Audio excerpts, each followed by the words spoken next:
The morning sky painted Manhattan in shades of amber and rose as Natalie Brooks stepped off the elevator on the 42nd floor. Her canvas tote bag felt heavy against her shoulder, stuffed with her camera, 2 lenses, and a thermos of coffee she could barely afford. The hallway stretched before her in marble and gold, a world so far removed from her cramped studio apartment in Queens that it might as well have been another planet. She had been hired through a last-minute cancellation to photograph the Skyline Grand Hotel for a luxury travel magazine. The pay would cover 3 months of rent if she didn't mess this up. Her food blog brought in almost nothing, and her photography gigs were becoming scarce. This morning's shoot was her chance to prove herself worthy of bigger assignments. Natalie pushed through the rooftop access door and gasped. The infinity pool stretched before her like a mirror reflecting the awakening city. Glass barriers offered unobstructed views of the skyline. Steam rose gently from the heated water. Everything sparkled with that perfect golden hour light photographers dream about. The space appeared empty. She checked her watch. 5:30 in the morning. The hotel staff had promised she would have the area to herself until 7. Perfect timing to capture the pool without guests cluttering the frame. She moved quickly, setting up shots from different angles. The water looked like liquid silk. The city backdrop was magnificent. She stepped backward to get a wider perspective, her eye pressed to the viewfinder. Her foot landed on something slick. A puddle from overnight condensation. Her body tilted backward in slow motion. She tried to catch herself, arms flailing wildly. Her camera strap tangled around her wrist. Then she was falling, until cold water swallowed her whole. The shock stole her breath. Natalie surfaced, coughing and gasping. Her denim jacket pulled her down like an anchor. Her camera dangled from her wrist, half submerged. Panic seized her chest. Strong arms wrapped around her from behind. A man's voice spoke near her ear, calm and steady. "I've got you. Don't fight. Let me help." He guided her toward the shallow end with practiced ease. Natalie's feet found the pool floor. She stood on shaking legs, water streaming from her clothes and hair. Her vision blurred without her glasses, which had sunk somewhere in the deep end. "Are you hurt?" The man moved in front of her, his features fuzzy in her limited sight. "My camera," Natalie choked out. "Please tell me it's not ruined." He gently took her wrist, examining the expensive equipment. Water dripped from the lens. "We need to dry this immediately. Do you have rice?" "Rice?" She laughed, a sound edged with hysteria. "I have a $5,000 camera that I'm still paying off and no way to fix it. Come on." His hand found hers, warm despite the cold water. "There's a spa facility through that door. We can at least get you dried off before you freeze." Natalie followed because she had no other choice. Her teeth chattered. Her clothes clung to her body. Everything felt like a nightmare she couldn't wake from. The man led her through a frosted glass door into a luxurious changing area with marble floors and soft lighting. He grabbed thick white towels from a heated rack and handed her several. "The showers are through there. You should warm up." "Thank you," Natalie managed, wrapping herself in terry cloth warmth. "I'm so sorry. I didn't know anyone else would be here." "I swim laps every morning," he said.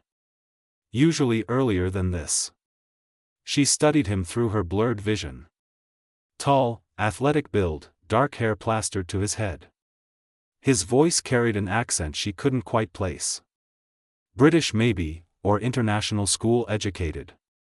"I should go," she said. "I need to try to save my equipment." The man moved toward the exit, but as his hand touched the door handle, every light went out. Complete darkness swallowed them both. Natalie's breath caught in her throat. "Don't panic," his voice came through the black. "This building has been having electrical issues all week. Backup generators should kick in soon." "How soon?" Natalie heard the tremor in her own voice. Hard to say. Footsteps moved in the darkness. Something clattered. I can't find the door handle. Everything feels the same in the dark.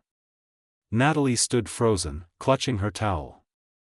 Water dripped somewhere nearby, echoing off tile. Her heart hammered against her ribs. Trapped in darkness with a complete stranger. This day kept getting worse. Do you have your phone? He asked. In my jacket pocket. In the pool. She wanted to cry. Completely dead by now. Mine's in my locker downstairs. He sighed. Not helpful. They stood in silence for a moment. Natalie shivered despite the towel. Her wet clothes chilled her to the bone. The adrenaline from falling was wearing off, leaving her exhausted and cold. Listen, the man said gently. I know this is strange, but we're both freezing. There are showers in here. The water should still be hot since it's a separate system. We could rinse off the chlorine and warm up while we wait for the lights. Every instinct told Natalie this was insane. Showering in the dark with a stranger. But her skin already itched from the pool chemicals. Her body shook with cold. What choice did she have? Okay, she whispered. But you stay on your side of the room. Absolutely, he agreed. I'll be a complete gentleman. She heard him move away, then water running. Natalie felt along the wall until she found another shower fixture. She turned it on, and warm water cascaded over her still-clothed body. Relief flooded through her as heat seeped into her frozen limbs. Thank you, she called out. For pulling me out of the pool. For not leaving me alone in the dark. Anyone would have done the same, he replied, his voice echoing slightly. But Natalie knew that wasn't true. In her experience, most people looked out for themselves first. This stranger had stayed when he could have easily walked away before the power failed. Steam began to fill the space, making the darkness feel less oppressive. Natalie peeled off her wet jacket and shirt, leaving just her tank top. The hot water worked magic on her tense muscles. I'm Natalie, she said into the darkness. Somehow, anonymity made honesty easier. Nice to meet you, Natalie. A pause. You can call me James. Something in his hesitation made her wonder if that was his real name. But what did it matter? After today, she would never see him again. They were just two people sharing an impossible moment, connected by accident and circumstance. The water continued to run. The darkness held them. And despite everything, Natalie felt the smallest spark of something unexpected. Not hope exactly. But maybe the beginning of it. The darkness felt alive with possibility. Natalie stood under the warm spray, letting the water wash away the chlorine and the embarrassment of her spectacular fall. On the other side of the room, she could hear James's shower running, a steady rhythm that somehow made her feel less alone. So what brings a photographer to the Skyline Grand at dawn? His voice carried easily through the steam-filled space. Natalie hesitated. Something about the darkness loosened her tongue. Desperation, mostly. I've been trying to make it as a food blogger and photographer for 3 years. This was supposed to be my big break. A spread in Metropolitan Luxury magazine. Was supposed to be? Past tense. Pretty sure ruining a $5,000 camera and showing up soaked to photograph a gala tonight means I'm done. She laughed bitterly. I'll probably have to move back to Ohio and work at my dad's hardware store. That doesn't sound so terrible. You've never been to Millfield, Ohio. Natalie turned off her shower and wrapped herself in a fresh towel. Population 3,000. One traffic light. The most exciting thing that happens is the county fair every August. She heard his shower stop too. Small towns have their charm. Said like someone who's never lived in one. Natalie sat on the floor, her back against the tiled wall. The heated floors warmed her through the towel. What about you? What's your story? Silence stretched between them. Natalie wondered if she had pushed too far. Then he spoke, his voice closer than before. May I sit near you? Just for warmth. Okay. Her heart beat faster as she sensed him settling beside her. Not touching, but close enough that she felt his presence like electricity in the air. My story, he began slowly. I suppose you could say I've spent my whole life trying to prove something. To show that I'm more than what people expect. What do people expect? That I'll fail. That I'll waste what I've been given. That I don't deserve what I have. His shoulder brushed hers as he shifted position. Sorry. That probably sounds privileged and awful. No, Natalie said softly. It sounds honest. Everyone's fighting their own battles, right? Rich or poor. You're kind to say that. Most people assume money solves everything. Does it? He laughed, a sound filled with genuine amusement. It solves some things. But it creates others. You can't buy authenticity. You can't buy real connection. Everyone wants something from you, and you never know if people see you or just what you can do for them. Natalie felt a pang of sympathy.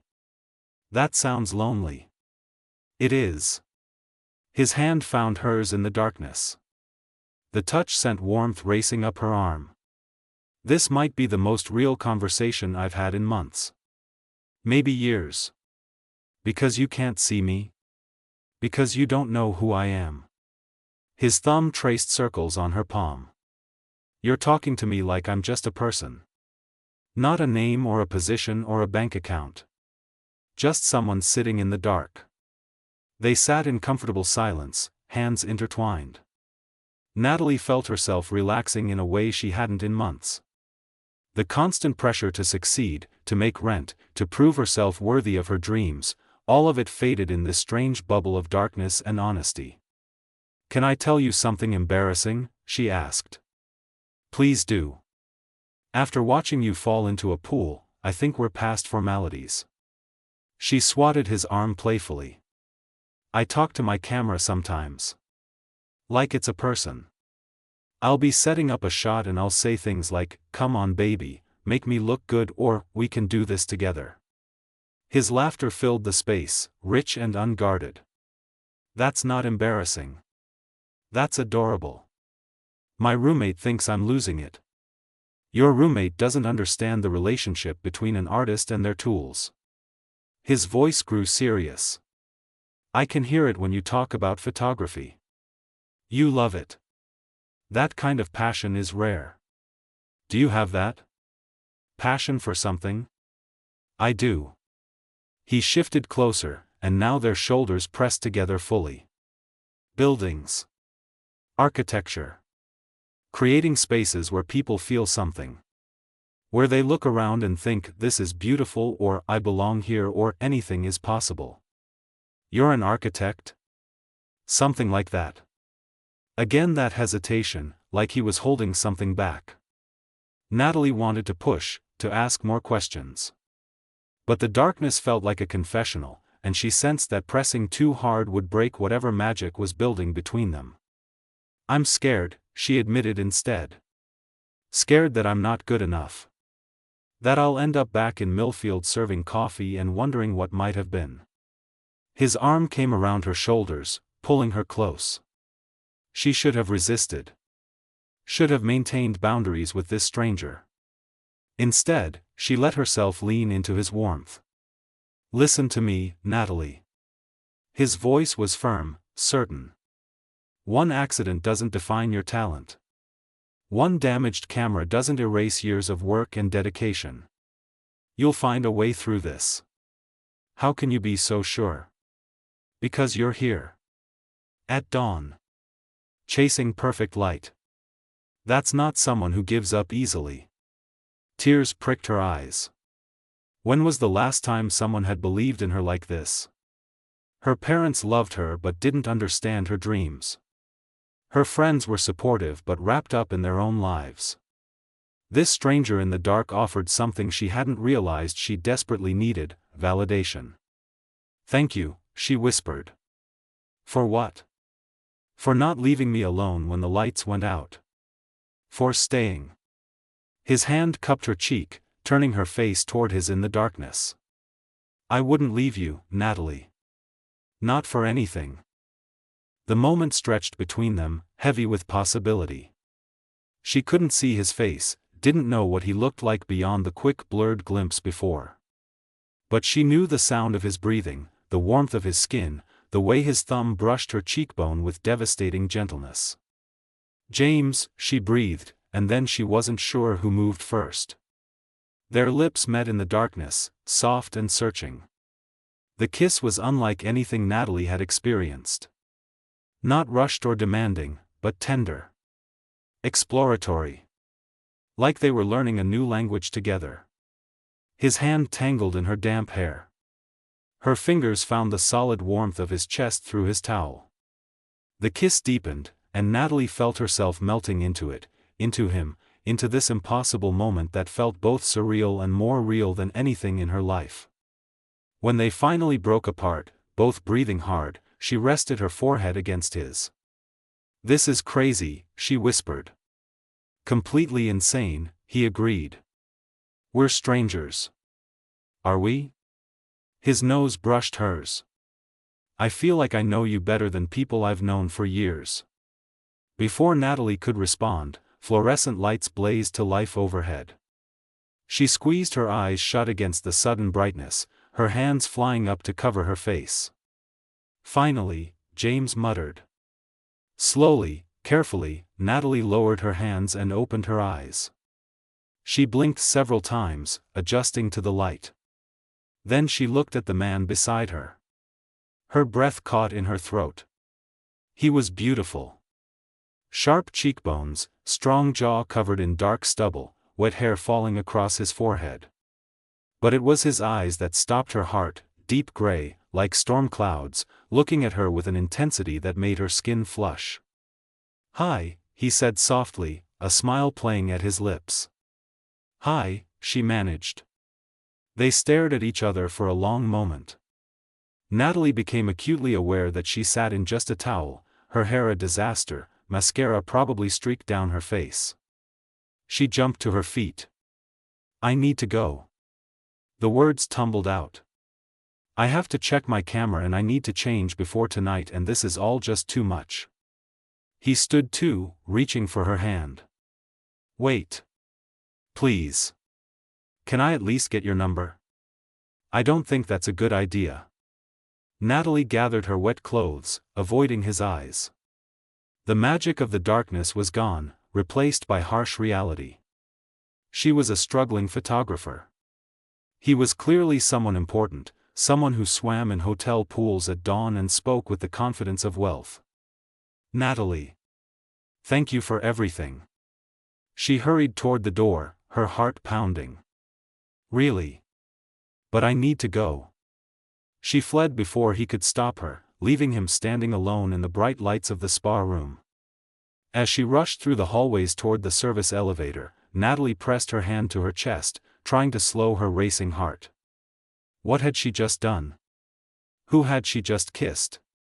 And why did leaving him feel like the worst mistake of her life? Natalie stood in front of the bathroom mirror in her hotel room, trying to make herself presentable. Her hands still trembled as she applied mascara.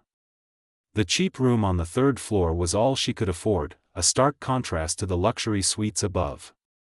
She had spent the afternoon carefully drying her camera with rice and prayers, testing each function with her heart in her throat. Miraculously, it worked. Not perfectly, the autofocus stuttered sometimes, but well enough to get through tonight. She had one chance to salvage this job, to prove she belonged in this world of champagne and crystal chandeliers. Her black dress was simple, bought on clearance from a department store. No designer label, no expensive jewelry. Just Natalie Brooks from Ohio, pretending she fit in with Manhattan's elite. She twisted her hair into a neat bun and took a deep breath. The kiss haunted her. Those moments in the darkness with James felt like a dream now, something that happened to someone else. She had run away like a coward, too afraid to face the reality of who he might be. Too scared to admit that she wanted more than one stolen moment. Her phone buzzed with a text from Marcus, her editor at Metropolitan Luxury. "Don't mess this up. We need those shots perfect. The Skyline grand opening is huge." No pressure, Natalie thought grimly. She grabbed her camera bag and headed for the elevator. The ballroom on the 45th floor was transformed. Thousands of tiny lights sparkled from the ceiling like stars. Ice sculptures melted slowly at each bar station. Women in designer gowns mingled with men in tailored suits. Natalie moved through the crowd like a ghost, her camera raised, capturing moments of laughter and champagne toasts. She tried to focus on her work, but her mind kept drifting back to the morning. The warmth of his hand in hers. The way he had listened to her fears without judgment. The kiss that had turned her entire world sideways. Stop it, she told herself firmly. He was probably just another rich guy looking for entertainment. The darkness had made everything feel more meaningful than it was. Real life wasn't fairy tales. Real life was getting the shot, getting paid, and getting by. "Ladies and gentlemen," a voice boomed through speakers mounted throughout the room.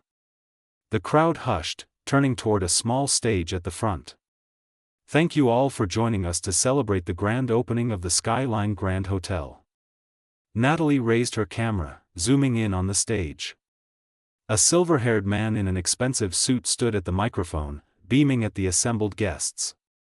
"This magnificent property represents years of vision and dedication," he continued. "And none of it would have been possible without one man. A man who sees not just buildings, but dreams. Who creates not just hotels, but experiences. Please welcome the founder and owner of Hartwell International Hotels, Julian Hartwell." Applause erupted through the ballroom. Natalie kept her camera trained on the stage, waiting for this Julian Hartwell to appear. The name sounded vaguely familiar, something she might have read in business magazines at the dentist's office. A man stepped into the spotlight. Natalie's finger froze on the shutter button. No. It couldn't be. But it was. James. Except his name wasn't James. It was Julian Hartwell. Billionaire hotel magnate.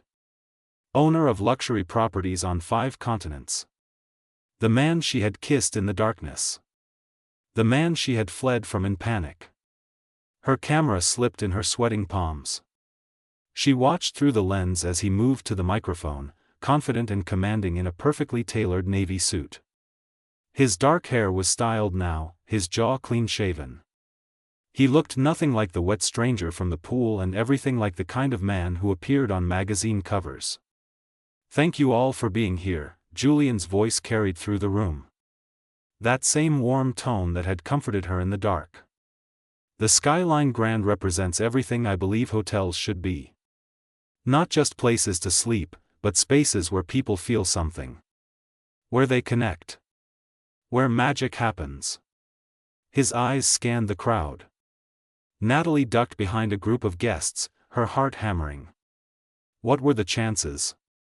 Out of all the people in New York City, she had literally fallen into the pool with the owner of the hotel. The billionaire owner. "I also want to thank our photography team from Metropolitan Luxury," Julian continued. "Particularly Natalie Brooks, whose dedication brought her here at dawn to capture the perfect shot." Every head in the room turned, searching for her. Natalie wanted to disappear, to melt into the floor. Instead, she found herself pinned by hundreds of curious stares. "Natalie," Julian's voice softened. Their eyes met across the crowded room. "Would you join me on stage?" This couldn't be happening. Natalie's legs moved on autopilot, carrying her through the parting crowd. People whispered as she passed. She climbed the 3 steps to the stage, hyper-aware of her discount dress and scuffed heels. Julian extended his hand. When she took it, electricity shot up her arm, just like in the darkness. His grip was firm, warm, achingly familiar. "Thank you for capturing our opening," he said, his gray eyes holding secrets only they shared. "I'm eager to see your work." "Thank you, Mr. Hartwell." Her voice came out steady despite the chaos in her chest. "It's been an unforgettable experience." Something flickered in his expression. Amusement, maybe. Or recognition of her careful word choice. He held her hand a moment longer than necessary before releasing it. Natalie descended from the stage on shaking legs. The rest of the evening passed in a blur.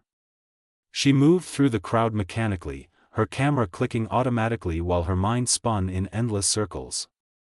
Julian Hartwell. Billionaire. He had lied about his name. Or at least let her believe a lie. Why? And what did it matter? He was so far out of her league they weren't even playing the same game. She tried to focus on her job, capturing the perfect angles of the celebration. But her gaze kept drifting to Julian, watching as he moved through the crowd with easy grace. Women flocked to him, touching his arm, laughing at his jokes. Men sought his attention, probably hoping for business deals or investment opportunities.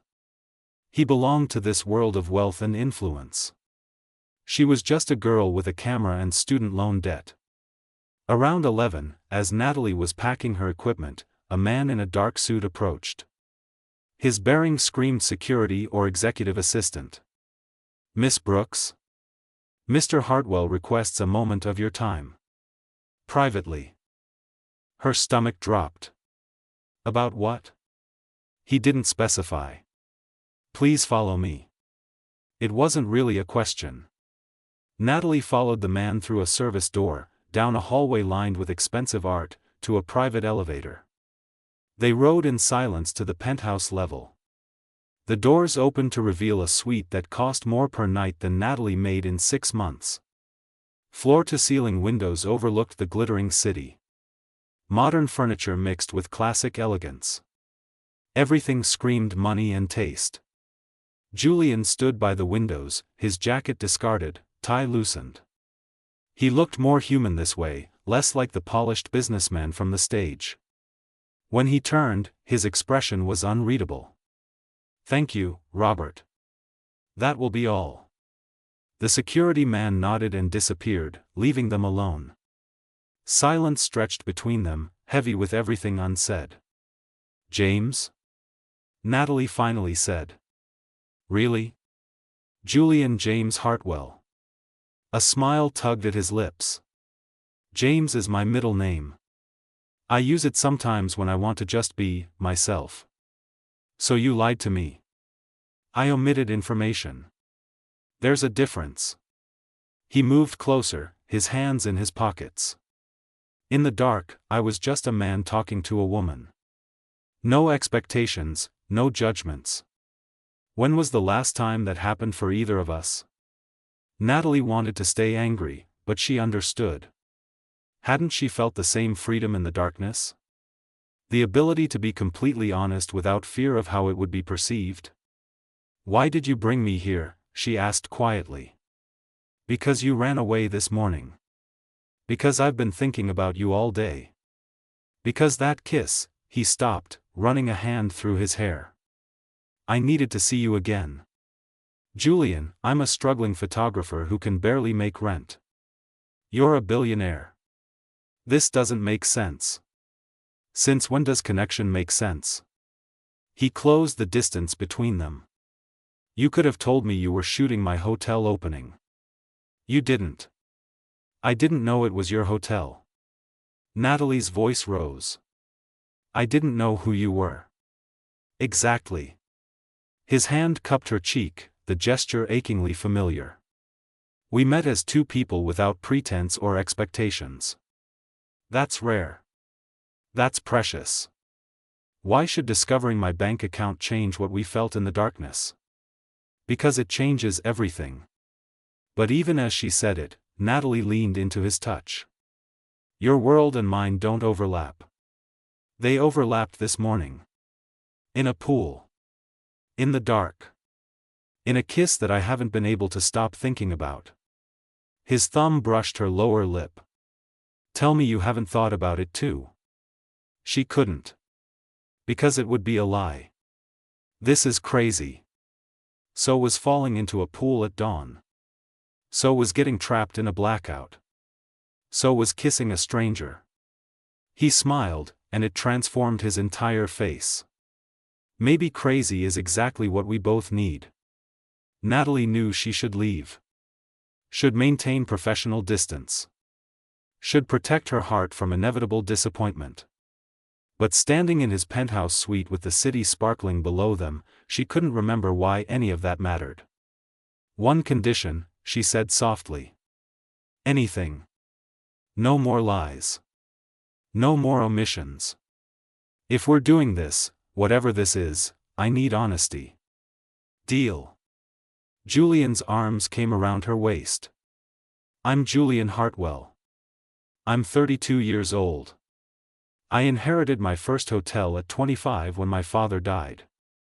I work too much, sleep too little, and until this morning, I couldn't remember the last time I laughed with someone who wanted nothing from me. Natalie's hands rested on his chest, feeling his heartbeat beneath her palms. I'm Natalie Brooks. I'm 28. I left Ohio with dreams bigger than sense. My blog has 200 followers. My bank account has $300. And until this morning, I thought fairy tales only happened to other people. They happen to us now, he whispered, and then his lips found hers. This kiss was different from the one in darkness. This time they could see each other, know each other, choose each other with eyes wide open. Natalie melted into him, her fingers tangling in his hair, his hands pulling her closer. When they finally broke apart, both breathless, Julian rested his forehead against hers. Stay, he said simply. And for once, Natalie didn't run.